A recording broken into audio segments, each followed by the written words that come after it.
Welcome to shops of blessing. దేవుని కృపలో భద్రపరచబడి నూతన దినములో ప్రవేశించాం. ఈనాటి దేవుని నీ మార్గముల మీద వెలుగు ప్రకాశించును. Light will shine on your ways. యోబు గ్రంథం 22వ అధ్యాయం 28వ వచనం. Praise God. ఈ నూతన దినములు దేవుడు మీ కొరకు సిద్ధపరిచిన ప్రతి దీవెన ఆకాశపు వాకిళ్ళు విప్పి మీ మీద కురుంభరించునుగాక. మరి ఒక నూతన దినాన్ని ఆరంభిస్తున్న నేపథ్యములో ప్రేమ కలిగిన వాగ్దానము ద్వారా దేవుడు మనల్ని దర్శిస్తూ ఉన్నాడు.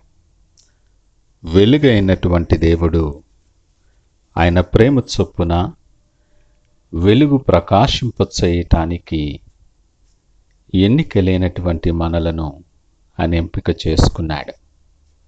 ఆయన నామము కలిగిన బిడ్డలుగా నీ మార్గములలో చీకటి ఉండకుండులాగున నీ మార్గముల మీద వెలుగు ప్రకాశింపచేయటానికి ఆయన ఇష్టపడుతూ ఉన్నాడు.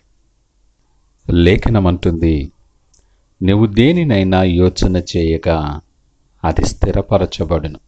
అవును, ప్రేమ కలిగిన దేవుడు నీ పక్షంగా ఉంటూ నీ ఆలోచనలు, నీ తలంపులు, నీ ప్రయత్నాలు సమస్తమును స్థిరపరచబడి నీ మార్గములో వెలుగుతో నింపబడటానికి దేవుడు నీతో పాటు కూడా ఉంటున్నాడు.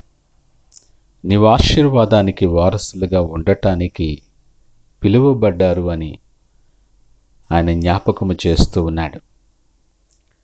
చీకట్లు మనలను కమ్ముకున్న నేపథ్యములో ఆయన సిద్ధపరిచిన ప్రతి దీవెన, ప్రతి ఆశీర్వాదం మనం ఎలాగూ స్వతంత్రించుకోవాలి అని దేవుడి ఉదయం మాట్లాడుతూ ఉన్నాడు. ఆయన నీ మీద, నీ మార్గముల మీద వెలుగు ప్రకాశింపచేయటానికి సిద్ధంగా ఉన్నాడు. ఆ వెలుగు నీ మీద ప్రసరింపబడాలి అంటే 4 పనులు మనము చేయాలి. మొదటిగా, నీవు సర్వశక్తిని వైపు తిరగవలసిన వానివిగా ఉన్నావు. లోకము వైపు, లోకాశల వైపు, మరి లోకములో ఉండే ప్రతి ఆకర్షణ వైపు పరుగులు పెడుతున్న నీ అడుగులు, వాటిని సర్వశక్తిని వైపు మరల్చుకోవాలి. నీ మార్గములో, నీ తలంపులలో ఆయనకు అంగీకారము కానిటువంటివి ఒకవేళ అవి నీకు ఇష్టమైనా సరే అవి నీవు విడిచిపెట్టాలి. మనసు ఆయన వైపు తిప్పుకొని నువ్వు సిద్ధపడాలి. రెండవదిగా, నీ గుడారములో దుర్మార్గత ఉన్నట్లయితే దాన్ని తొలగించాలి. నీ హృదయములో, నీ జీవితములో, నీ గృహములో ఆయనకు అంగీకారము కానిటువంటివి, దుర్మార్గతతో కూడిన కార్యాలు ఉన్నట్లయితే వాటిని విడిచిపెట్టాలి. మూడవదిగా, ఆయన మాటలు నీ హృదయములో ఉంచుకోవాలి. దావీదు అంటాడు, నేను పాపము చేయకుండానట్లు నీ వాక్యాన్ని నా హృదయములో భద్రపరుచుకున్నాను అంటాడు. వాక్యము జీవము గనుక దానిని మనము పొంది ఉండాలని దేవుడు మాట్లాడుతూ ఉన్నాడు. నీ హృదయములో జీవము కలిగిన ఆయన మాటలకు స్థానం ఉంటే, వెలుగైనటువంటి ఆ వాక్యానికి నీ హృదయంలో స్థానం ఉంటే, నీ హృదయములో, నీ జీవితంలో ఉన్న ప్రతి చీకటి కూడా తొలగించబడుతుంది. నాలుగవదిగా, ఆయనతో సహవాసము చేసేవారముగా ఉండాలి. ఆయనతో సహవాసం నీకు సమాధానము కలుగు చేస్తుందని లేఖనం మాట్లాడుతుంది. ఈ ఉదయకాల సమయం నువ్వెవరివైనా, నువ్వే స్థితిలో ఉన్నా, నీ మార్గాల మీద వెలుగు ప్రకాశింపచేయాలని దేవుడు ఎదురు చూస్తూ ఉన్నాడు. నువ్వు కూర్చుండుట, నీవు లేచుట ఎరిగిన దేవుడు. నీ మార్గాలు, నువ్వు నడుచు మార్గాలు ఎరిగినటువంటి దేవుడు. ఏ ఒక్కరూ తప్పిపోకూడదని ఆశపడే దేవుడు.